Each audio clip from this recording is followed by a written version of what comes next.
ये वीडियो निश्चित तौर पे बीएड के स्टूडेंट, बीएड इंट्रांस के स्टूडेंट या डीएलएड के स्टूडेंट हो या फिर डीएलएड के इंट्रांस के स्टूडेंट हो या आप सीटेट का एग्जामिनेशन का तैयारी कर रहे हो या फिर किसी भी स्टेट एग्जामिनेशन की आप तैयारी कर रहे हैं, यानी कि टीचर एलिजिबिलिटी टेस्ट का एग्जामिनेशन का तैयारी कर रहे हैं, तो आपके लिए ये वीडियो जो है कि बेहद ही महत्वपूर्ण होने वाला है।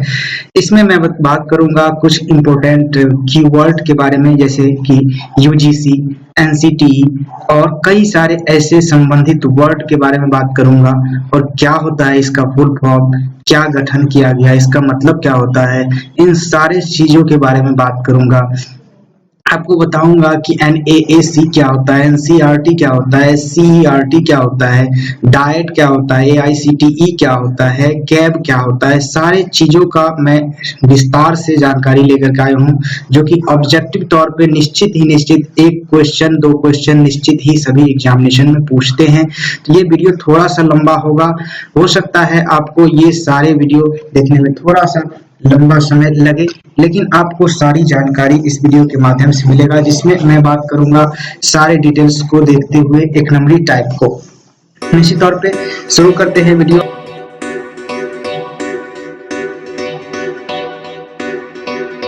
नमस्कार दोस्तों, आपके अपने YouTube चैनल एवरीथिंग अभिषेक पे आप सभी का मैं अभिषेक स्वागत करता हूं।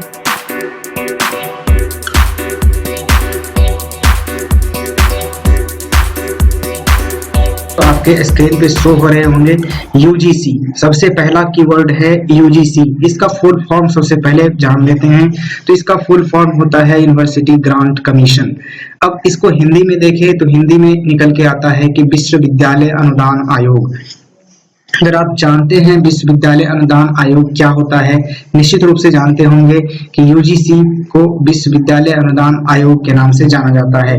अब जाने तो इस जो है ये जो यूजीसी है, इसका गठन कब हुआ, तो सार्जेंट रिपोर्ट 1944 ईस्वी में सिफारिश के आधार पर, यानी सार्जेंट रिपोर्ट जब 1944 में लाया गया था, उसी के आधार पर यूजीसी का गठन किया गया था। यानी यूजीसी का गठन 1945 में किया गया था, 1944 में सार्जेंट रिपोर्ट सिफारिश किया था, उसके अंतर्गत जो है कि 1945 ईस्वी में यूनिवर्सिटी ग्रांट कमेटी का गठन हुआ था। पहले ये कमीशन नहीं था, पहले यूजीसी का नाम कमिटी था, यानी यूनिवर्सिटी ग्रांट कमेटी था। 1953 ईस्वी में इसका नाम यूनिवर्सिटी ग्रांट कमीशन रखा गया। पूछा जा सकता है क्वेश्चन कि यूनिवर्सिटी ग्रांट, यूजीसी का नाम यूनिवर्सिटी ग्रांट कमीशन के से पहले जो है क्या था या फिर कब इसको परिवर्तन किया गया। तो 1953 में इसका नाम बदलकर यूनिवर्सिटी ग्रांट कमीशन रख दिया गया। इससे पहले कमेटी था, कमीशन के जगह पर कमेटी था और 1953 में इसे कमीशन बना दिया गया। इसको नोट के तौर पे समझें तो यहाँ पर लिखा भी गया है कि शुरू में 1945 में कमेटी, यानी कि 1945 में ये जो कमीशन नहीं था, ये एक कमेटी था और बाद में 1953 में इसे कमीशन कर दिया गया। 1956 ईस्वी में यूनिवर्सिटी ग्रांट कमीशन को लेकर के क्या हुआ, तो यूनिवर्सिटी ग्रांट कमीशन 1956 में इसे संवैधानिक दर्जा दे दिया गया। ये इसका कार्य क्या है, तो ये इसका कार्य आप देखें तो इसका कार्य निकल के आता है यहाँ पर कि उच्च शिक्षा के संबंध में सरकार को सलाह देना, इसका मुख्य कार्य निकल के आता है। दूसरा कार्य इसका निकल के आता है विश्वविद्यालय को अनुदान देना और तीसरा कार्य निकल के आता है उच्च शिक्षण संस्थानों को मान्यता देना। और कई इसके कार्य हो सकते हैं और होते हैं। इसका जो कार्य है यूजीसी का मेन तौर पे ये तीन है: उच्च शिक्षण संस्थानों को मान्यता देना, विश्वविद्यालय को अनुदान देना और उच्च शिक्षा के संबंध में सरकार को सलाह देना। इसका मेन कार्य होता है। जब इसका कार्यकाल पूछे देखते हैं, इसके अध्यक्ष जो जिस समय इसका गठन किया गया था उस समय इसके अध्यक्ष रहे थे धीरेन्द्र पाल सिंह। इसके अध्यक्ष रहे थे धीरेन्द्र पाल सिंह। इसका मुख्यालय, यूजीसी का मुख्यालय है नई दिल्ली और इसका जो अध्यक्ष है उनका कार्यकाल होता है 3 वर्ष और अध्यक्ष का कार्यकाल 5 वर्ष या 65 वर्ष होता है। इसका अध्यक्ष का जो कार्यकाल है इसका 5 वर्ष से 65 वर्ष तक रहता है। निश्चित रूप से ये यूजीसी के बारे में मुख्य जानकारी था, जो कि एक नंबर के तौर पे बराबर पूछा जाता है एग्जामिनेशन में, जो कि टेट एग्जामिनेशन हो या फिर बीएड का एंट्रेंस एग्जामिनेशन हो या फिर बीएड कोर्स आप कर रहे हो, उसमें अगर ऑब्जेक्टिव टाइप से क्वेश्चन आता है तो उसमें भी इस तरीके के क्वेश्चन पूछे जाते हैं। निश्चित तौर पे नेक्स्ट क्वेश्चन निकल के आता है एनसीटीई। एनसीटीई नेक्स्ट कीवर्ड है, इसका फुल फॉर्म सबसे पहले देखें तो national council for teacher education. कहीं कहीं पे आपको देखने को मिलेगा national council of teacher education, इस तरीके का ऑफ या फॉर दोनों सेम ही है, एनसीटी ही होता है इसका फुल फॉर्म। इसका हिंदी में अगर देखते हैं तो हिंदी में निकल के आता है राष्ट्रीय अध्यापक शिक्षक पात्रता यानी राष्ट्रीय अध्यापक शिक्षक परिषद, ये फुल फॉर्म निकल के आता है हिंदी में, इसको कहा जाता है राष्ट्रीय अध्यापक शिक्षक परिषद। अगर हिंदी में भी पूछा जा सकता है इस तरीके का तो आप हिंदी में निश्चित तौर पे जान लिए होंगे इस बात को। इसका गठन जो है स्थापना इसका 1973 ईस्वी में किया गया था। पहली बार इसे स्थापित किया गया था 1973 में, 1973 में इसे पहली बार स्थापित किया गया था। किसको? तो एनसीटीई को, national council for teacher education को 1973 में पहली बार इसे स्थापना की गई थी। ये इसकी जो स्थापना है निश्चित तौर पे किस लिए की गई थी, इसके बारे में भी हम बात करेंगे। सबसे पहले जानते हैं इससे पहले कि संवैधानिक निकाय का दर्जा इसे 1995 में दिया गया। एनसीटीई को सरकार की तरफ से मान्यता मिला 1995 में। 1995 में संवैधानिक निकाय का दर्जा इसको मिला दिया गया 1995 में सरकार के द्वारा, भारत सरकार के द्वारा। इसका जो मुख्यालय है निश्चित तौर पे देख सकते हैं नई दिल्ली में है। एनसीटीई का अगर आप मुख्य कार्य के बारे में बात करते हैं तो इसका मुख्य कार्य हो सकता है, देख सकते हैं क्या क्या है इसका मुख्य कार्य। तो इसका मुख्य कार्य है पहला, अध्यापक प्रशिक्षण एवं शिक्षा के विषय पर सरकार को सलाह देना। अध्यापक प्रशिक्षण एवं शिक्षा के विषय पर सरकार को सलाह देना। और इसका एक और कार्य है, इससे संबंधित मामला हेतु एवं अध्यापक शिक्षक प्रणाली में मानकों और मापदंडों का विनिमय करना, यानी कि निर्धारण करना, उसको सुदृढ़ बनाना, ये सारे चीज इसी एनसीटीई के तहत आता है।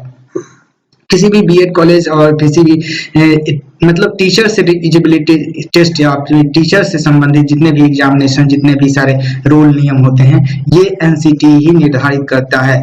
नेक्स्ट तौर पे देखें तो इसका क्षेत्रीय समिति के बारे में बात करें तो ये क्वेश्चन निश्चित तौर पे एसटीईटी में पूछा गया था, पेपर 1 और पेपर 2 दोनों में पूछा गया था, और कई बार जो है कि सीटेट एग्जामिनेशन में पूछा गया है। ये क्वेश्चन पूछा गया है कि क्षेत्रीय समिति जो है एनसीटीई के कितने हैं, तो ये क्षेत्रीय समिति 4 है और मुख्यालय को लगाकर इसकी जो है संख्या 5 हो जाती है। निश्चित तौर पे इसके कौन कौन से मुख्यालय है?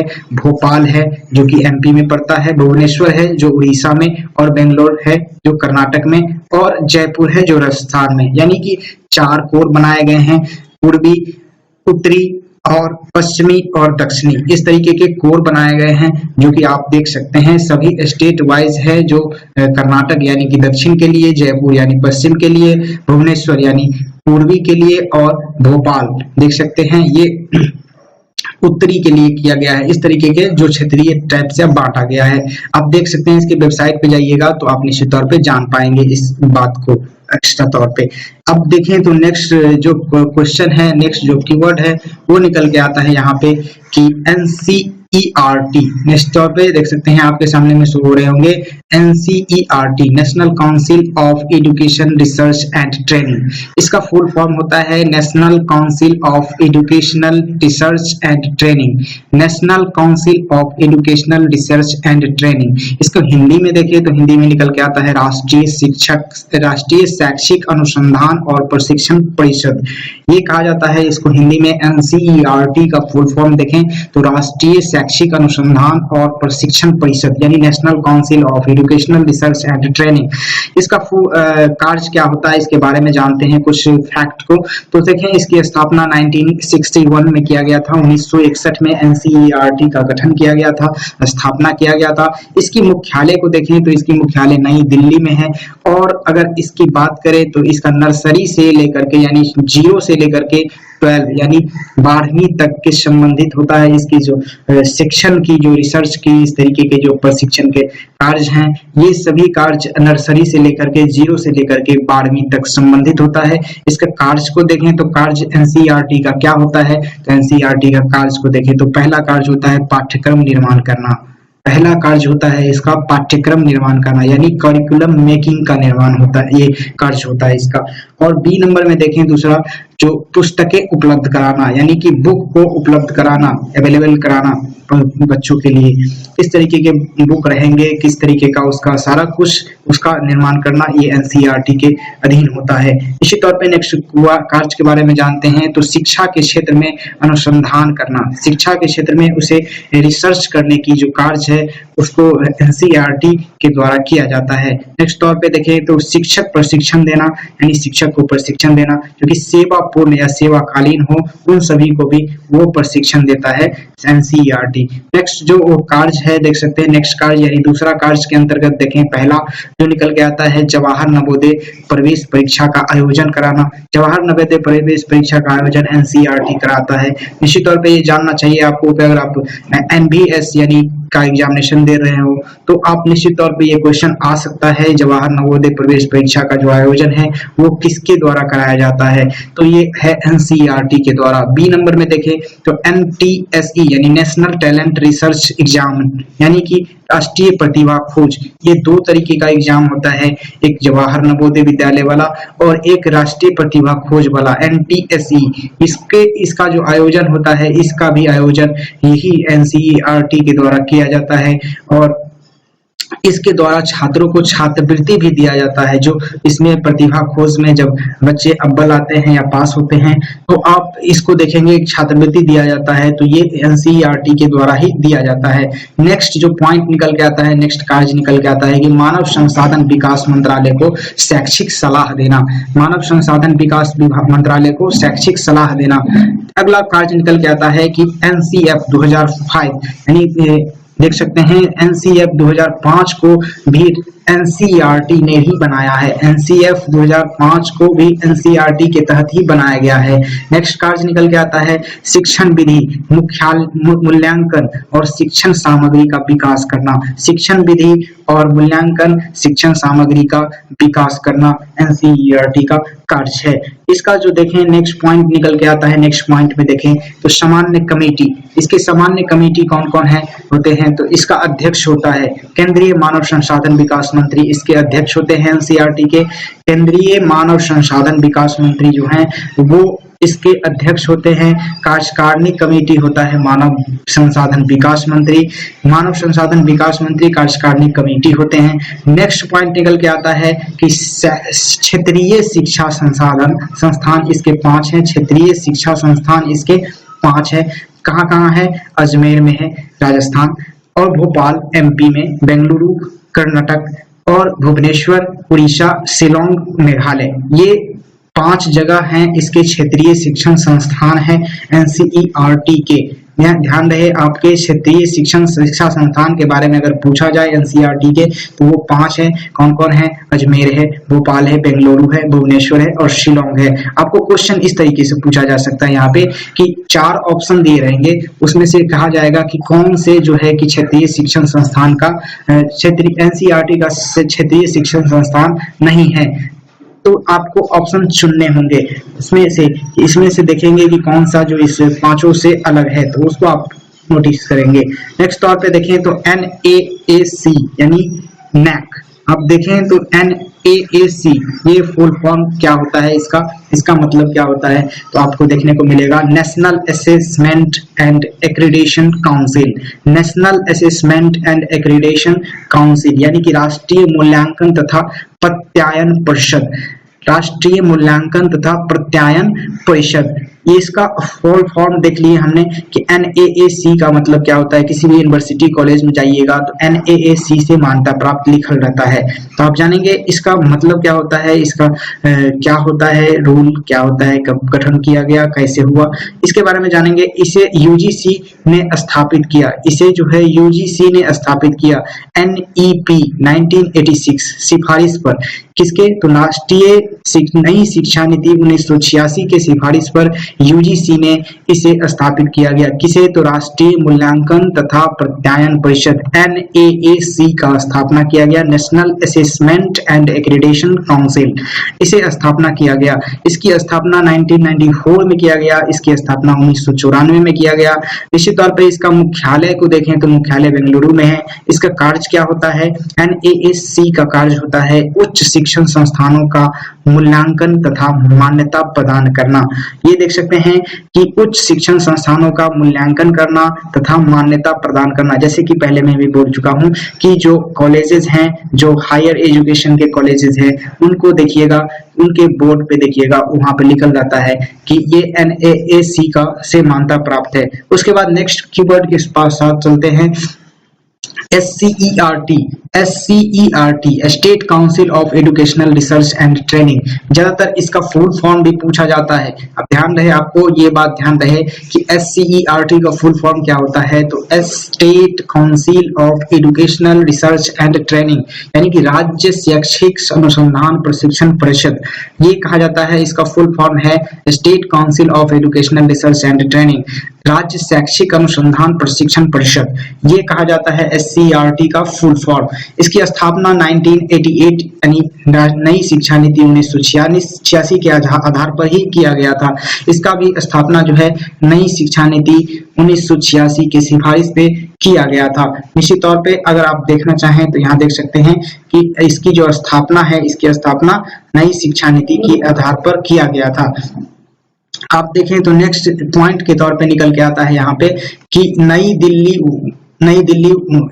दिल्ली में इसका जो है कि 1988 में इसकी सबसे पहले जो स्थापना की गई थी NPE यानी राष्ट्रीय नई शिक्षा नीति 1986 के सिफारिश पे। ये अगर आप देखें नेक्स्ट पॉइंट निकल के आता है कि हर राज्य का SCERT अलग होता है। सबसे पहले 1988 में दिल्ली में स्थापना की गई थी SCERT का। सबसे पहले जो है कि नई शिक्षा नीति 1986 के आधार पर, उसकी सिफारिश के आधार पर 1988 में नई दिल्ली में SCERT का गठन किया गया था। ये SCERT सभी राज्य में अलग अलग होता है।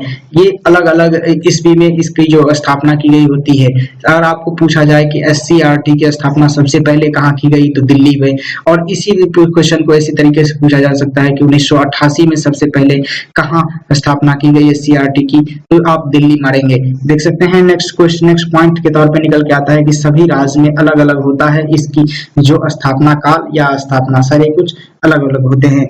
ये राज्य तय करता है कि इसकी क्या कार्य है और सभी तरीके के इसके रूल रेगुलेशन को। उसके बाद देखिए तो पहला जो है कि निकल के आता है प्रारंभिक शिक्षक प्रशिक्षण देना, यानी प्रारंभिक शिक्षक प्रशिक्षण देना, यानी सेवापूर्ण, सेवाकालीन या सेवा पश्चात जितने भी सारे शिक्षक है उसको प्रशिक्षण देना। ये तरीके के प्रारंभिक शिक्षक प्रशिक्षण देने का कार्य SCERT के तहत होता है। अगर आप देखें नेक्स्ट जो है निकल के आता है diet, DIET, district institute of educational and training, जिला शिक्षा एवं प्रशिक्षण संस्थान। जिला शिक्षा प्रशिक्षण संस्थान होता है, इसका फुल फॉर्म डाइट की देखें तो डाइट जो है DIET यानी district institute education and training, जिला शिक्षा एवं प्रशिक्षण, इसका फुल फॉर्म आप जान लिए होंगे। नेक्स्ट जो है कि निकल के आता है AICTE, देखें तो आपको देखने को मिलेगा AICTE, ये फुल फॉर्म होता है इसका all India council for technical education. ये टेक्निकल एजुकेशन के लिए बनाए गए थे। निश्चित तौर पे आपको देखने को मिलेंगे ये जो टेक्निकल तौर पे जो भी एजुकेशन है उसके लिए ये काउंसिल बनाया गया था, निश्चित तौर पे अखिल भारतीय तकनीकी शिक्षा परिषद इसको बनाया गया था। All India council for technical education AICTE पूछा जा सकता है। उच्चतर शिक्षा विभाग, ये आता है उच्चतर शिक्षा विभाग के अंतर्गत। इसकी स्थापना को देखें तो नवंबर 1945 यानी 1945 नवंबर 1945 में किया गया था, सलाहकार निकाय के रूप में। पहले था ये सलाहकार निकाय के रूप में इसकी स्थापना की गई थी। उसके बाद देखें तो संवैधानिक दर्जा इसे वैलिड कर दिया गया 1987 में। 1987 ईस्वी में इसे संवैधानिक दर्जा दे दी गई AICTE का। उसके बाद इसका मुख्यालय कहाँ है, तो नई दिल्ली में है। इसके क्षेत्रीय कार्यालय कहाँ कहाँ है, तो 8 है इसके क्षेत्रीय कार्यालय। कितने हैं, तो 8 है। पहला है कोलकाता, दूसरा है चेन्नई, कानपुर, मुंबई, चंडीगढ़, भोपाल, बेंगलोर, हैदराबाद। नया है जो सबसे नया है, हैदराबाद में बनाया गया है। इसके कार्य को देखें तो कार्य निकल के आता है पहला कि शिक्षक प्रशिक्षण विद्यालय को मान्यता प्रदान करना, शिक्षक प्रशिक्षण विद्यालय को मान्यता प्रदान करना, नए पाठ्यक्रम शुरू करना और तकनीकी संस्थाओं में प्रवेश क्षमता में फेरबदल करने हेतु अनुमोदन करना। ये दूसरा कार्य निकल के आता है, नए पाठ्यक्रम शुरू करना और तकनीकी सेवाओं में प्रवेश क्षमता में फेरबदल करने हेतु अनुमोदन करना। नेक्स्ट जो कीवर्ड निकल के आता है कैब। देखें तो कैब का फुल फॉर्म देखें तो central advisory board of education यानी CABE। CABE का फुल फॉर्म होता है केंद्रीय शिक्षा सलाहकार मंडल, central advisory board of education. ये फुल फॉर्म होता है CABE का। इसका कार्य, इसका क्या स्थापना कब की गई देखते हैं कि स्थापना 1920 ईस्वी में की गई, 1920 ईस्वी में इसकी स्थापना की गई कैब का।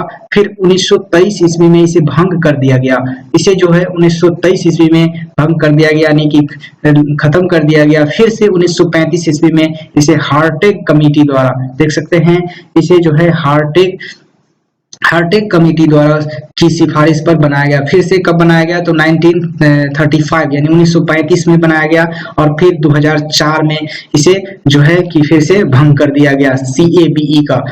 फिर जो 2004 ईस्वी में इसे खत्म कर दिया गया। इसका जो है मेन कार्य था सरकार को सलाह देना शिक्षा के रूप में यानी केंद्रीय शिक्षा के रूप में इसको सलाह देना। ये इसी का कॉपी हो गया है तो आप इसको इग्नोर करें। नेक्स्ट जो है कीवर्ड निकल के आता है यहाँ पे न्यूपा, देख सकते हैं NUPEA, देख सकते हैं NUEPA, देख सकते हैं इसका फुल फॉर्म होता है national university for educational planning and administration. इसका फुल फॉर्म होता है न्यूपा का, देखें तो न्यूपा का फुल फॉर्म होता है national university for education planning and administration. इसका हिंदी में नाम देखें तो हिंदी में नाम निकल के आता है राष्ट्रीय शैक्षिक योजना एवं प्रशासन विश्वविद्यालय। निश्चित तौर पे इसका देख सकते हैं कि राष्ट्रीय शैक्षिक योजना एवं प्रशासन ये विश्वविद्यालय स्तर पर होता है। यहाँ पर निकल के आता है कि इसके पॉइंट क्या क्या हैं तो पॉइंट निकल के आता है दक्षिण एशिया का प्रमुख संगठन है न्यूपा। ये दक्षिण एशिया का जो प्रमुख शैक्षिक संगठन के बारे में अगर पूछा जाए ऑप्शन में दिया रहे न्यूपा तो आपको टिक करना होगा। यहाँ पर देखें तो नेक्स्ट पॉइंट निकल के आता है कि भारत सरकार ने इसे 2006 में 2006 में इसे मानद विश्वविद्यालय का दर्जा दिया गया। इसे जो है मानद विश्वविद्यालय का दर्जा 2006 ईस्वी में दिया गया।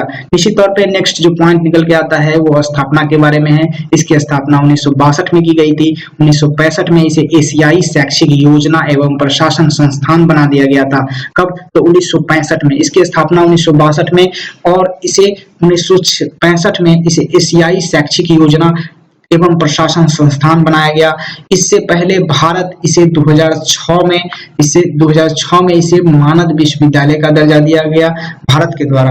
और 1979 यानी 1979 में भारत सरकार ने इसका अधिग्रहण कर लिया।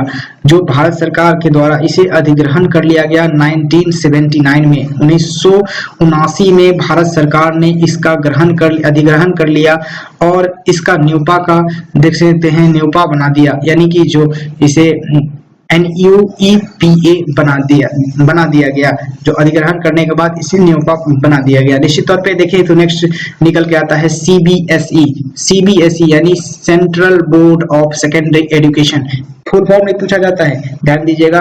वीडियो अच्छा लग रहा हो तो लाइक कर दीजिएगा, शेयर कर लीजिएगा दोस्तों के साथ, सब्सक्राइब कर लीजिएगा इसलिए इस तरीके के वीडियो मेरे चैनल पे आते हैं और बेल आइकन प्रेस कर लीजिएगा समय से नोटिफिकेशन पाने के लिए। निश्चित तौर पे देखें तो CBSE central board of secondary education, केंद्रीय माध्यमिक शिक्षा बोर्ड यानी केंद्रीय माध्यमिक शिक्षा बोर्ड। इसकी स्थापना 1962 में, कार्य क्या क्या है तो कार्य देखें तो कक्षा 10वीं 12वीं के अंत में सार्वजनिक परीक्षा आयोजित करना। इसकी जो है कक्षा 10वीं और 12वीं के अंत में इसे सार्वजनिक परीक्षा यानी बोर्ड का एग्जामिनेशन कंडक्ट करवाना और परीक्षा का शर्त बनाना, प्रमाण पत्र देना। ये सारे कार्य CBSE के होता है जो केंद्रीय तौर पे होता है। निश्चित तौर पे उन विद्यालयों को शैक्षिक आवश्यकताओं को पूरा करने के लिए जिनके माता पिता स्थानांतरीय पदों पर कार्यरत होते हैं उसके लिए, जैसे केवीएस, नवोदय विद्यालय, इस तरीके के विद्यालय का गठन करना। जैसे कि किसी भी राज्य, किसी भी स्टेट में जाता है कोई भी, अगर जो जॉब में है जिनके परिवार, उनके लिए एक तरीके के बच्चों के लिए एक तरीके के पाठ्यक्रम, एक तरीके के सारे कुछ सिस्टम, एक तरीके के एग्जामिनेशन को कंडक्ट करवाने के लिए इसे केवीएस, नवोदय, इसके द्वारा किया गया। निश्चित तौर पे नेक्स्ट कार्य को देखते हैं कि नेक्स्ट कार्य निकल के आता है परीक्षा आयोजन प्रयोजन विद्यालय के द्वारा करवाना। निश्चित तौर पे देख सकते हैं इसका जो परीक्षा प्रयोजन हेतु विद्यालय को संबद्धता प्रदान करना, ये कार्य होता है इनका। और जो लास्ट पॉइंट निकल के आता है ध्येय वाक्य अस्तो मा सद्गमय, इसके वाक्य जो है मोटो वाक्य क्या है, तो मोटो वाक्य है अस्तो मा सद्गमय। इसका मोटो पूछा जा सकता है सीबीएसई का सीटेट के एग्जामिनेशन में अक्सर पूछा जाता है। इस तरीके के कीवर्ड के बारे में, फुल फॉर्म हो या फिर जो भी हो, इसके रिलेटेड स्थापना की डेट हो, अध्यक्ष के रूप में हो, इन सभी कीवर्ड को आप निश्चित रूप से एक बार देखे होंगे अच्छी रूप से, तो आपको निश्चित रूप से एक बेहतर फायदा मिलेगा एग्जामिनेशन में। Thank you for watching this video. जय हिंद, वंदे मातरम।